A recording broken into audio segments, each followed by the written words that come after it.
all the things. Let's see what's going on here. Yep, looks like we are. We had trouble with this last week. Mainly the overhead cameras. You can see here we have it going, but it's not in focus. So we will work on that for next week. But you know what? We're here. So wave. I'd love to see a few waves on Instagram. Say hi. Jessica from Savory Experiments. And we are off. Let's get going. Remember, there is a delay for me on my end, so if you are leaving me messages or talking to me, it might take me a minute to get back to you. Today we are making Truffle Mac and Cheese. Let's see if I do that. Okay. And here we go. Okay. Hi. Hi, Deborah. I see you. Pull this up for me on my end, so you are. You can hear me talking. We don't need that with the delay.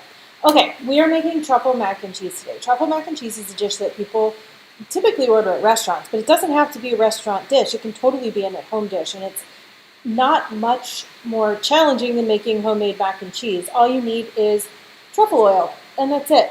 Truffles are pretty synonymous with expensive.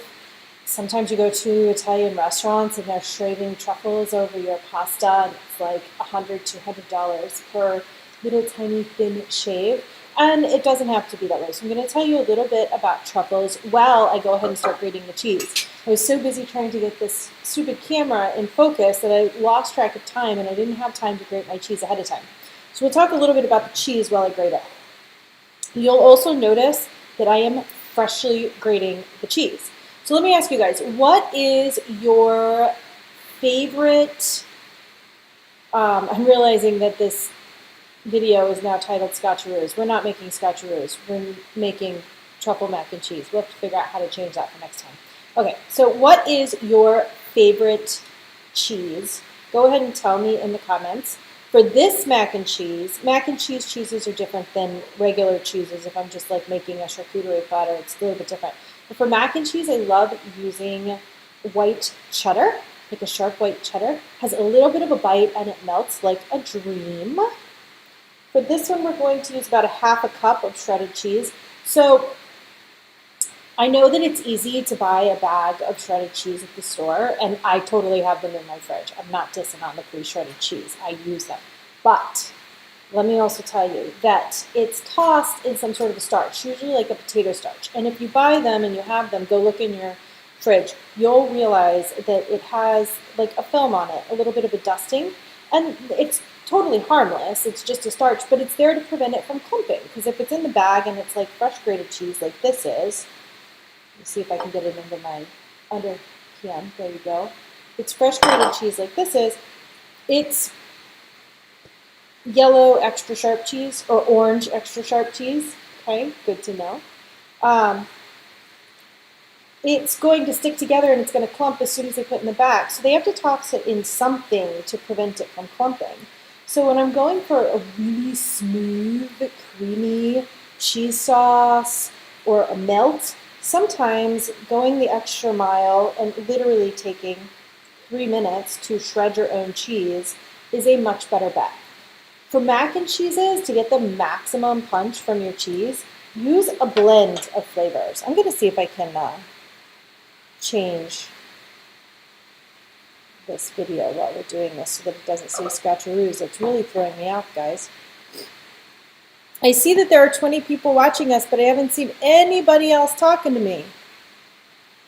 Go ahead and tell me what you're doing. We're talking about cheese. I'm asking everybody what their favorite cheese is.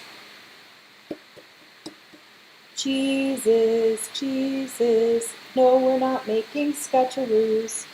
So for this one, I'm using a blend of white cheddar cheese and smoked Gouda.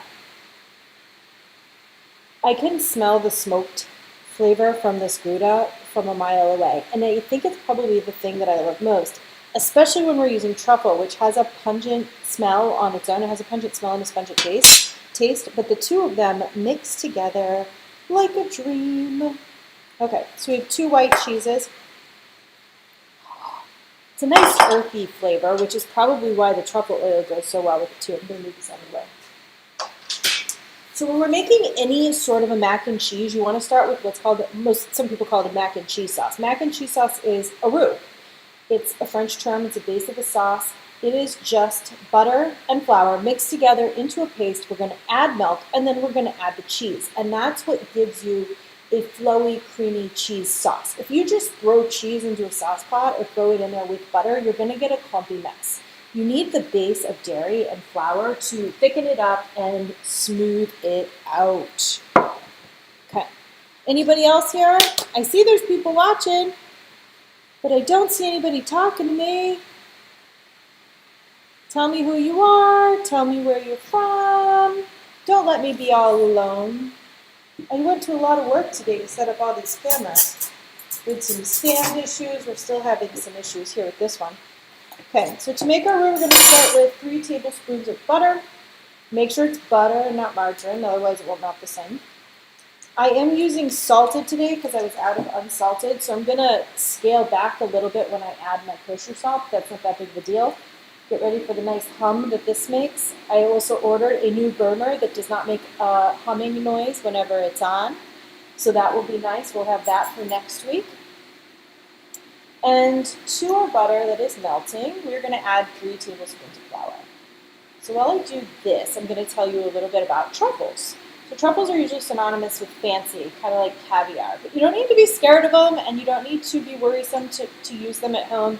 And you can go a little bit cheaper on the truffle range.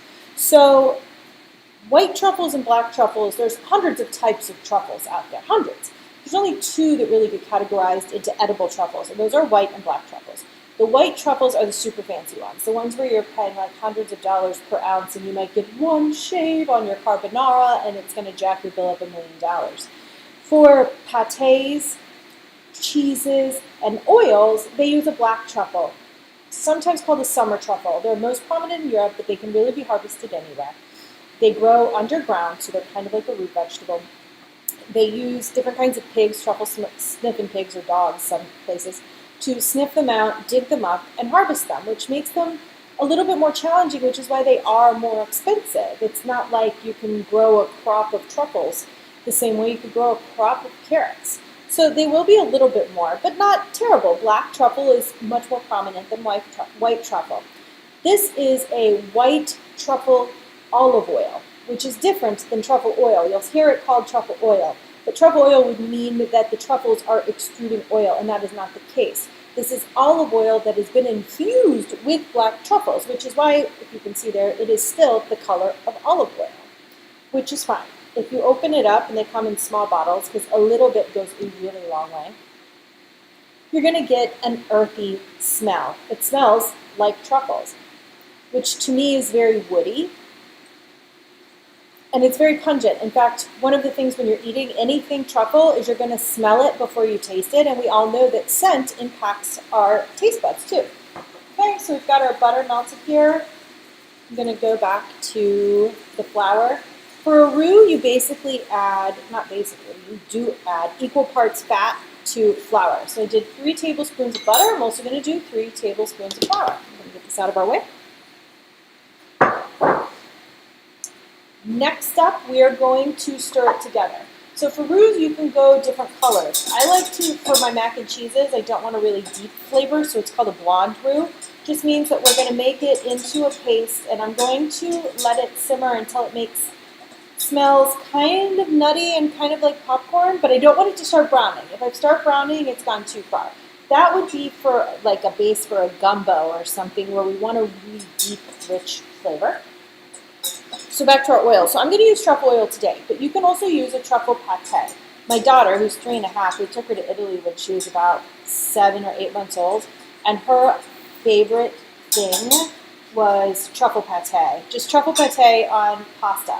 You can get those in little jars. They're about $17, $18, but again, a little goes a long way. So you don't really need much, and you can just toss that on plain pasta and skip this whole making sauce nonsense. So the next thing we're going to do for our mac and cheese sauce is add milk. You can use a skim milk or reduced fat milk, but if we're making mac and cheese, I usually go full fat.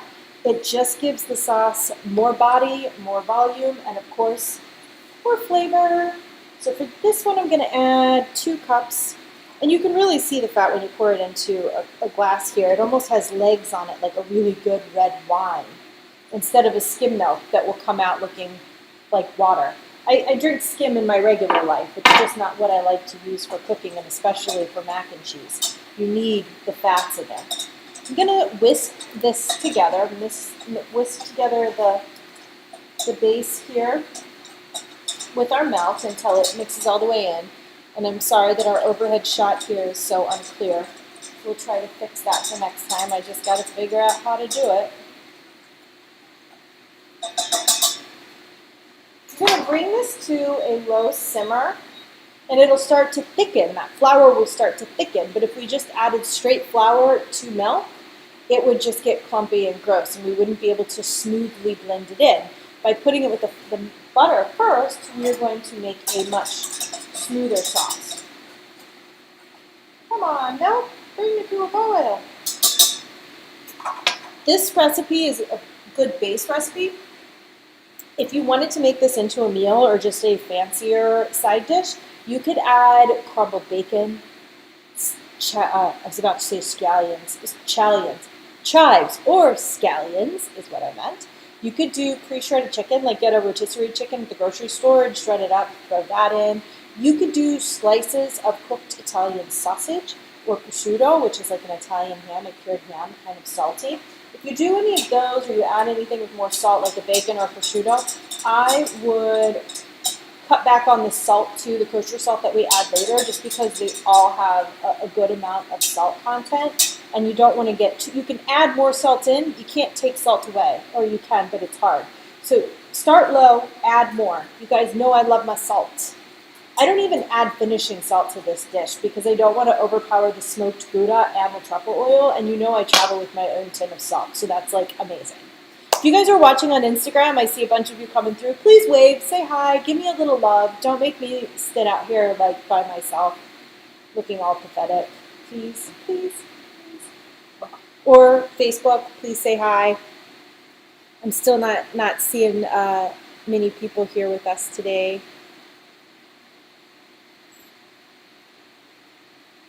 Okay. Oh, that doesn't still. Susan, never had truffle oil. You can get it probably at your grocery store, like the specialty olive oil section, or you can order it off Amazon. I'll put a link to this in my box. The pate that I use, as well as the, the pate that I use, as well as the truffle oil. Sorry, my camera made a noise and I didn't know if it just stopped filming or if, let me check it real quick.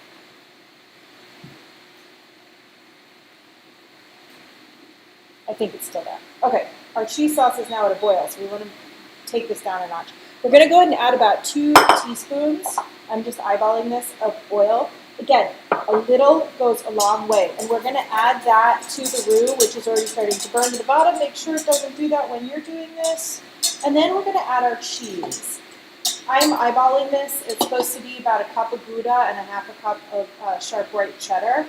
But again, you really can't go wrong. If you had just a little bit or more of one or the other, you wanted to change the cheeses, not a big deal. It's getting nice and thick.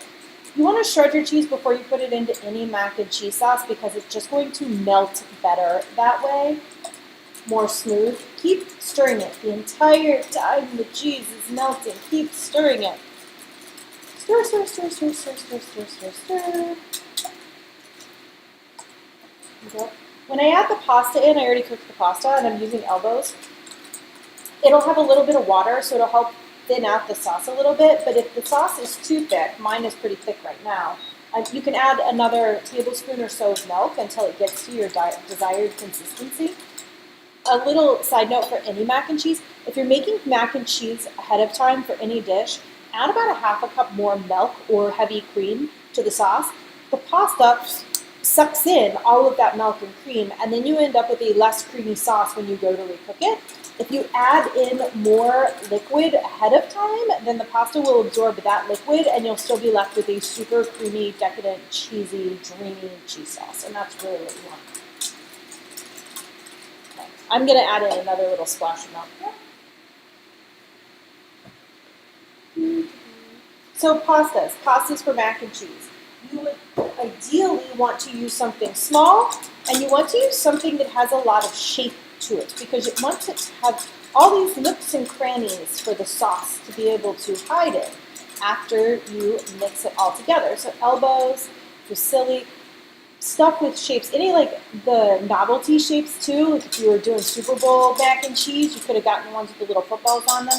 I'd stay away from thinner pastas that don't have a lot of areas for the sauce to cling to. So something like a fettuccine or a spaghetti isn't the best for mac and cheese. You can still do it, it's just not ideal. I'm using elbows, and I have about a pound here cooked, probably a little bit more. And I'm just going to add it directly to my cheese sauce. You know what I forgot? I forgot the salt and the pepper. So busy talking about pastas here. So I cooked this ahead of time. I tossed it with about a tablespoon of olive oil just so that it wouldn't all stick together and clump before I got a chance to mix it into the cheese sauce. I'm going to turn off my heat altogether here because I don't want to continue to cook my pasta. I'm going to grab my salt and pepper, and a little bit more pasta. I just wanted to make sure that I had a good pasta to sauce ratio, because that's important. Mix it in, just fold it in. Let me grab my salt and pepper.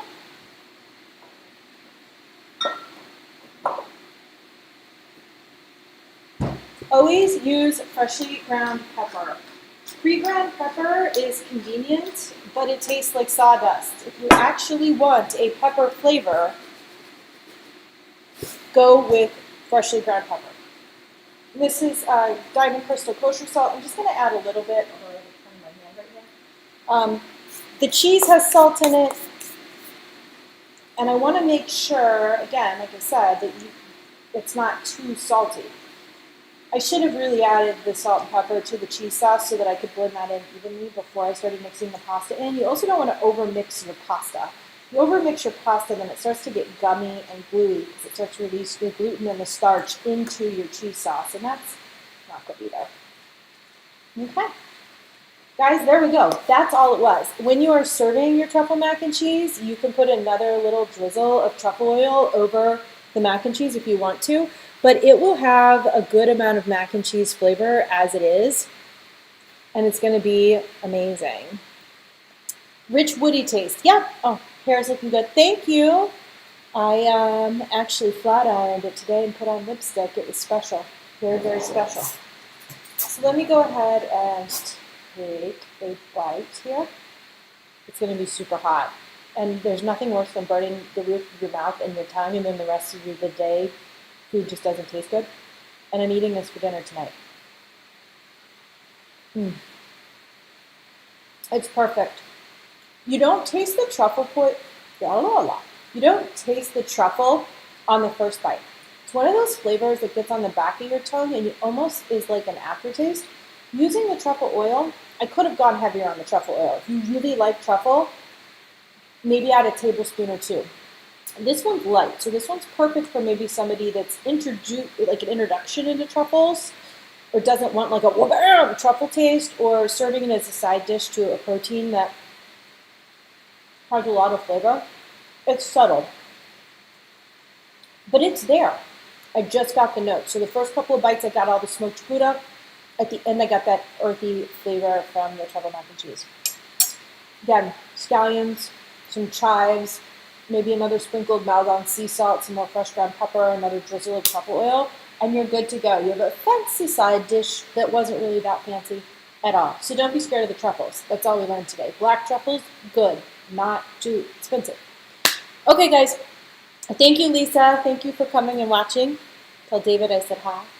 I do not know what we're cooking yet next week. What I'm going to do is I'm going to put a poll up on Facebook and leave it to you guys to decide what we're going to make. I have a bunch of different really great options. And if you didn't see over the weekend, we've started a more produced, less casual cooking show style videos. We did an Italian beef braciole to kick it off. Later on this week, we have another video coming, and I haven't decided what to release yet. I'm going to put up a poll for that too, so let you guys decide what comes out. We have some lobster salad. We have a cold lobster salad. We have a pan-fried steak. We made some steak frites. We had, what else did we make? Gosh, it wasn't that long ago, and now I'm already forgetting all the different options we have. Anyway, I will put it up on the Facebook page, so stay tuned for that. Make sure you go back and find the beef braciole video. I'd love to hear what you have to say. I'd love for you to watch it. It means the world to me. So from my kitchen to yours, until next Monday, see you next time.